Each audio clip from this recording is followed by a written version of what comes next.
꽃뱀 사건 이후 사랑에 대한 마음을 닫은 주병진 씨는 66세가 된 현재까지도 혼자로 살고 있었습니다. 이젠 부디 좋은 사람을 만나 행복하게 살기를 대중들이 응원하고 있기에 그가 맞선을 본다는 소식에 모두가 기대를 하고 있는데요. 그래서 TVN 스토리 예능 이젠 사랑할 수 있을까에서 주병진의 맞선녀로 나온 신혜선에 대한 사람들의 관심사가 어마무시합니다. 변호사다운 우아하고 지적인 미가 돋보이는 데다가 대화를 이끌어가는 능력까지 여러모로 센스 있는 모습을 보여주었는데, 신혜선의 프로필을 조금 더 자세하게 알아보자면 우선 나이는 1971년생으로 올해 나이 53세이고 주병진과는 13살 차이인데 워낙 주병진이 관리를 잘해서 큰 차이는 안 나 보이죠. 학교는 호주 시드니 관과대학교 MBA를 마쳤으며 경력은 헬류 벤처스 스테이 LTD 전무 법무법인 청린 호주 변호사로 활동하고 있습니다. 신혜선은 고등학교 3학년 때 이민을 가서 쭉 호주에서 공부를 했고 현재는 외국계 회사에서 호주를 중심으로 변호사로 활동 중이며 커리어 우먼으로서 경력이 굉장히 짱짱한데요.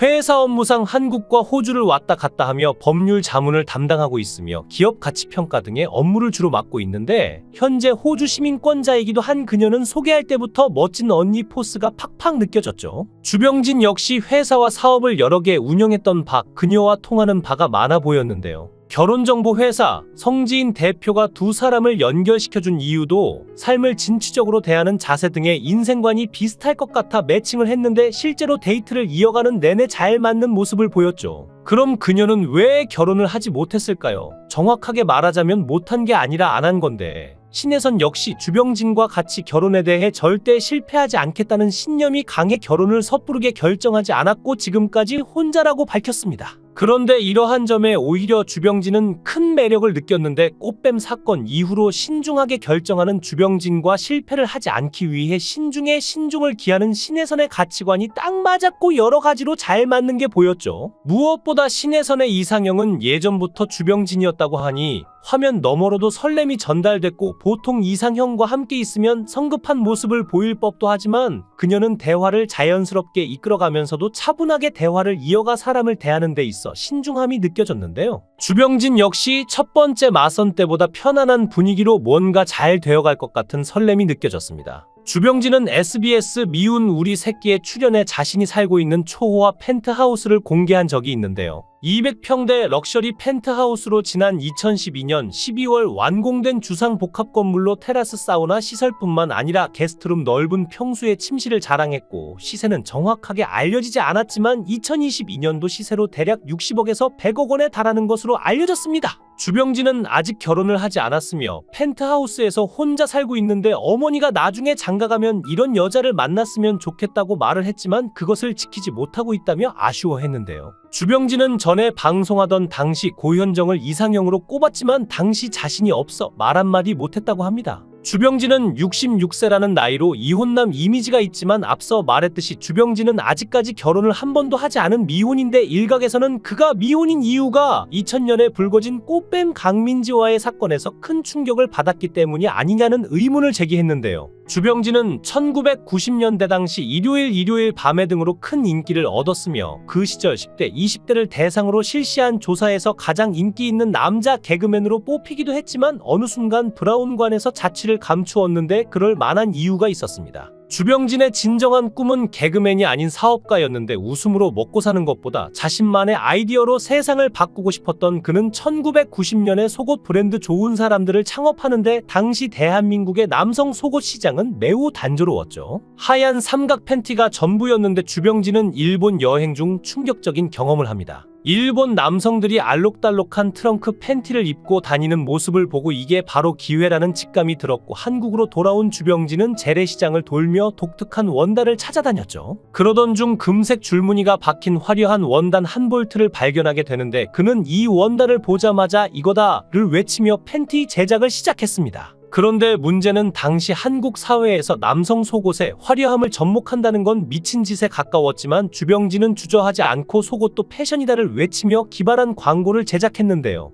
속옷은 당신의 마지막 패션이다. 이 광고는 선풍적인 인기를 끌며 그의 속옷은 마치 날개 돋친 듯 팔려나가 좋은 사람들은 국내 속옷 시장의 1인자로 자리 잡았죠. 그의 성공은 여기서 끝나지 않았는데 2008년 그는 회사 지분을 매각하며 무려 270억 원이라는 엄청난 금액을 손에 넣습니다. 주병진은 어린 시절 코미디언으로서의 재능을 보였던 것이 아니라 동네에서 겁이 많고 소심한 아이로 자주 맞고 다녔다고 합니다. 그리고 가정환경 또한 그리 넉넉하지 않았고 아버지는 일찍 세상을 떠났으며 어머니가 홀로 아이들을 돌보느라 고생을 많이 하셨다고 하는데 열흘 연속 라면만 먹던 주병진은 라면 국물 속에서 꿈을 키우기 시작했고 그는 가난을 이기고 반드시 성공하겠다는 다짐을 마음에 새겼는데요. 원래 꿈이 가수였던 주병진이 하루는 명동의 이종환 음악살롱에서 열리는 가수 콘테스트에 참가했습니다. 긴장한 그는 무대 위에서 노래 가사를 까먹고 말았고 이대로 내려가면 쪽팔린다는 생각에 즉흥적으로 사람들을 웃길 농담을 던지기 시작했는데 의외로 관중들은 박장대소했고 심사위원이었던 이종환은 콘테스트가 끝난 뒤 주병진을 불렀습니다.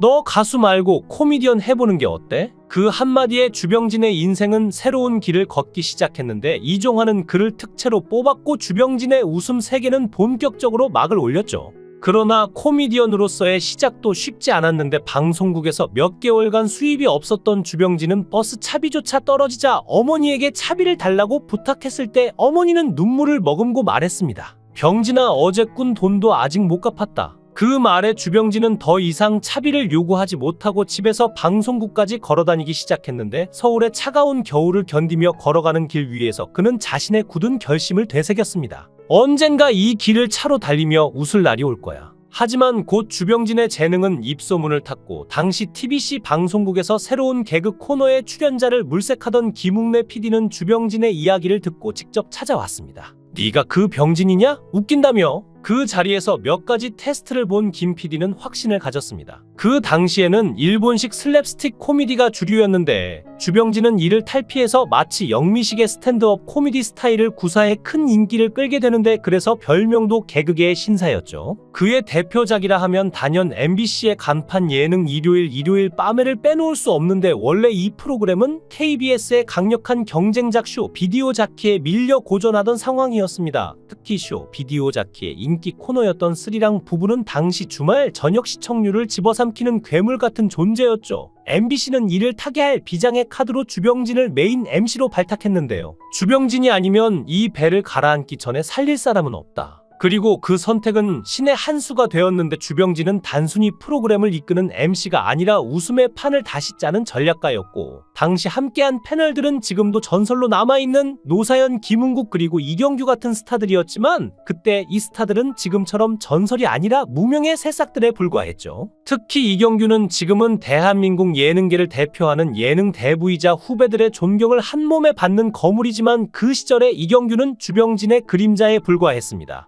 이경규는 당시 보조 MC 역할로 프로그램에 참여했는데 보조 MC라는 자리는 단순히 웃음을 보태는 조연이 아니라 주병진의 기세 아래 온갖 허드렛 일을 도맡는 고난의 자리였으니 주병진의 개그를 받쳐주는 것은 물론 때로는 그의 웃음 포인트를 극대화하기 위해 굴욕도 감내해야 했는데요. 한 번은 이경규가 자신만의 개그 아이디어를 내놓자 주병진이 한마디 했다고 합니다. 경규야, 개그는 타이밍이야. 네 타이밍은 30초 늦었어. 그 말을 듣고 이경규는 밤새 머리를 싸매며 개그 타이밍을 연습했다고 하는데 지금의 이경규가 보여주는 예능 내공과 철저함은 그 시절 주병진에게 얻어맞고 얻어낸 성과가 아닐까 싶은데요. 당시 이경규가 후배들 앞에서 자주 했다는 말이 있습니다. 나도 무서울 때가 있었다. 동국대 선배 강서구 그리고 주병진, 이 두 사람은 진짜 못 이겨. 한 가지 일화만 더 이야기해보면 주병진 씨 후배 개그맨인 최양락 씨와는 사이가 그리 좋지 않다는 이야기가 있습니다. 주병진과 최양락은 당시 대한민국 예능계를 대표하는 대선배와 촉망받는 후배의 관계였는데 어느 날 개그맨들이 335 모여 술잔을 기울이던 자리에서 벌어진 야자타임 노리는 사건의 발단이 되었는데요. 처음엔 다들 농담 삼아 웃고 떠드는 분위기였지만 야자타임이라는 것이 원래 그렇듯 적정선을 넘으면 문제가 되기 마련입니다. 최양락이 그날 유독 기세등등하자 주병진이 한마디 했죠. 이제 그만하고 술이나 마시자. 그러나 최양락은 멈추지 않았습니다. 뭐야, 끝내긴 뭘 끝내? 야, 주병진, 너 나한테도 꼼짝 못해. 오늘은 내 날이야. 주변에서는 긴장감이 흐르기 시작했는데 선배들 사이에서 군기가 가장 엄격하다고 소문난 주병진이었지만 술자리에서는 유머와 여유로움을 잃지 않는 신사로 유명했기에 다들 설마 했는데요. 하지만 최양락의 계속된 약 올리기에 주병진의 인내심이 한계를 넘었고 족발은 단순히 안주로 끝나는 것이 아니라 족발로 최양락의 이마를 내리치기 시작하자 최양락이 외쳤습니다. 아, 형, 이거 농담이잖아요. 주변에 있던 이마룡과 전유성이 황급히 달려들어 상황을 진정시키자 최양락은 결국 눈물을 흘리며 술자리를 떠났고 이 사건은 개그맨들 사이에서 전설처럼 전해졌죠. 주병진 씨는 그간의 방송 활동과 개인적 경험을 통해 많은 사람들에게 웃음과 감동을 주었으며 이제는 새로운 사랑을 찾기 위한 여정에 나서고 있는데요. 과연 주병진 씨가 새로운 사랑을 찾고 어떤 이야기를 만들어갈지 기대가 되고 있습니다. 영상을 끝까지 시청해 주시고 귀한 시간 내주셔서 대단히 감사합니다. 구독, 좋아요 꼭 부탁드립니다. 더 좋은 영상으로 보답하겠습니다. 거원행